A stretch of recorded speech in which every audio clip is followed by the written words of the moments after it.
Bwana, FC Barcelona ametuma official bid kwenda kwa Atletico de Madrid kumuhitaji Juliano Alvarez. Euro milioni 100 imewekwa mezani.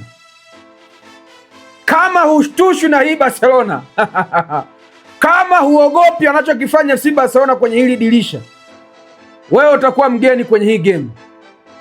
Wewe utakuwa sio mwenzetu. Hii inatisha. Euro milioni 100 imewekwa mezani, wanamuhitaji Juliano Alvarez. Alafu mazungumzo yaendelee. Hey.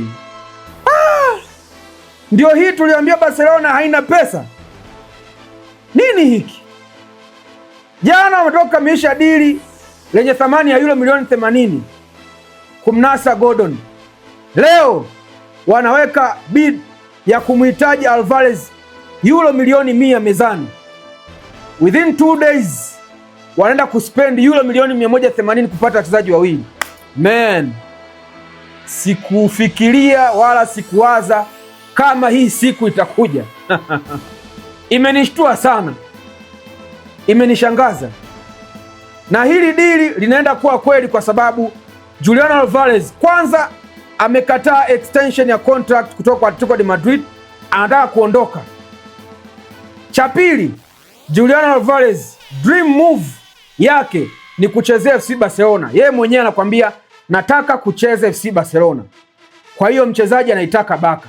Cha tatu, FC Barcelona wanayo jeuri ya pesa this time. Wanaweza kutumia pesa kwa wachezaji wanaowataka. Na leo wameonyesha jeuri ya pesa. Wameweka milioni sikufikiria hii. Wala sikuwahi kuwaza kama hii siku itakuja. Imenishtua wanangu. Lakini natamani iwe kweli kwa sababu Juliano Alvarez kwanza yeye kama mchezaji alikuwa ni moja kati ya decorate players ambao akiwa Manchester City hakuna msimu ambao alimaliza bila kubeba kombe. Alikuwa na makombe mengi sana mpaka anaondoka Manchester City. Tangia amejiunga na Atletico de Madrid, kismati kimekufa. Misimu miwili ameenda trophyless. So this is the time ambayo anao nafasi ya kwenda kuziishi tena zile ndoto zake za kubeba makombe. Na umri alionao ni umri sahihi sana kucheza mpira ngazi ya ushindani. Na FC Barcelona ni moja kati ya timu ambayo ni sahihi sana kwake. Anaenda kwenye timu ambayo anakutana vijana ambao age hawajapishana sana. So what a move. FC Barcelona mmejua kutushangaza. Na binafsi kama shabiki wa FC Barcelona nimeridhishwa na hii move.